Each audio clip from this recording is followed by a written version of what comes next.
Hey everyone, welcome back for another deep dive. We had a listener write in with a really interesting question, and honestly, it's something I think we've all probably wondered about at some point. Yeah, this one's pretty juicy. Right. It's about how alcohol, just your average glass of wine with dinner or a beer at a game, Yeah. how that seems to get, well, glamorized. Yeah, Like it's this symbol of, I don't know, having a good time or something. definitely. It's everywhere. And, our listener was really curious about how that happens and I guess like what the implications are.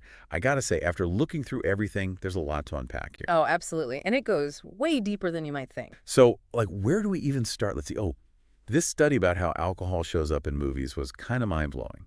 Did you know that a whopping 87% of top-grossing films actually depict alcohol use? 87%. It's incredible, right? And to make it even more crazy, that number's practically doubled in just the last couple of decades. Seriously. Wow. Okay, so it's not just me. It feels like it's everywhere because it is everywhere. And it's not just about how much we're seeing it. It's gotten really specific, too. Totally. Like that whole product placement thing, it's one thing to show a character having a drink, but when it's a close-up on a particular brand of beer, it starts to feel a little more intentional. Yeah, it's like that whole thing with James Bond and Heineken. It makes you wonder. Big time. Are these directors just trying to reflect what they see in society, or are they actually, trying to influence our choices? That's a good question. And, I think about all those scenes, especially in those kind of slick, big budget movies where you've got the high-powered lawyer celebrating a win with a super expensive scotch, or that CEO making a big decision with a crystal whiskey decanter, like right there on their desk. It's like a power move. Exactly. And those images, they get stuck in our heads. It's subtle, but over time, they build this connection between alcohol and, like you said, power, success, maybe even attractiveness. It's almost like having a drink becomes this rite of passage into adulthood? Totally. Like, you made it. Here's your martini. You would hope so. But unfortunately, even PG-rated films aren't immune. A surprising 72% of them feature alcohol use in some way. Wait, 72% PG. No way. I know. It's pretty shocking. It really makes you realize how deeply ingrained these portrayals are, even in media that's supposed to be appropriate for, a wider range of ages. Right, right. Okay, so that's kind of alarming, actually. Is it just that younger viewers see these characters having a beer or whatever, and they think it's cool, so they want to do it too? Well, it's definitely a factor, but the psychology behind it runs a little deeper. You see, adolescence is a really critical period for identity formation, right?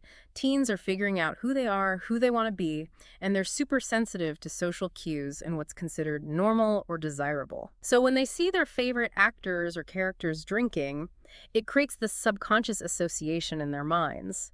They start to equate alcohol with all those things, coolness, being grown up, fitting in, and that can be a really powerful motivator, especially during those formative years. And we see this play out in the real world, too, not just on screen. I mean, think about how many stories we hear about workplace cultures, especially in those really fast-paced industries where alcohol is just part of the environment. Absolutely. And it's not necessarily a bad thing in and of itself, but it does make you wonder about the implications. What about the people who don't drink for whatever reason? Right, whether it's for religious reasons, personal preference, or even medical reasons. Exactly. Are they being subtly excluded or made to feel like they're not quite fitting in? I mean, even just picturing a casual happy hour after work. If everyone's ordering cocktails and you're not, I remember one listener wrote in about feeling so much pressure to drink at their first company happy hour because they wanted to make a good impression. They ended up having like one sip of a beer and then just carrying it around all night, pretending. sad though, right? That there's this unspoken pressure to partake, even when it's not something you're comfortable with. Yeah. It's almost like we've reached a point where socializing and drinking have become completely intertwined. For sure, it's the norm. And anything outside that norm can feel, well, abnormal. It's a lot to think about. So where do we go from here? I mean, we can't exactly wave a magic wand and erase all these images and social norms overnight. Definitely not. But knowledge is power, right? By being aware of these portrayals and how they might be subtly shaping our perceptions and choices, we can start to view them through a more critical lens. That's a good point. It's not about swearing off alcohol entirely. For many adults, moderate drinking can be part of a balanced lifestyle, but it's about making those choices consciously, not because we feel pressured by media or social expectations. Good question. And honestly, it makes you wonder. If alcohol wasn't so glamorized, if it wasn't always in our faces, in movies and TV shows, and at every social gathering, would it have the same hold on us? That's the million-dollar question, isn't it? That's something to think about. Thanks for tuning into this deep dive with us. Until next time.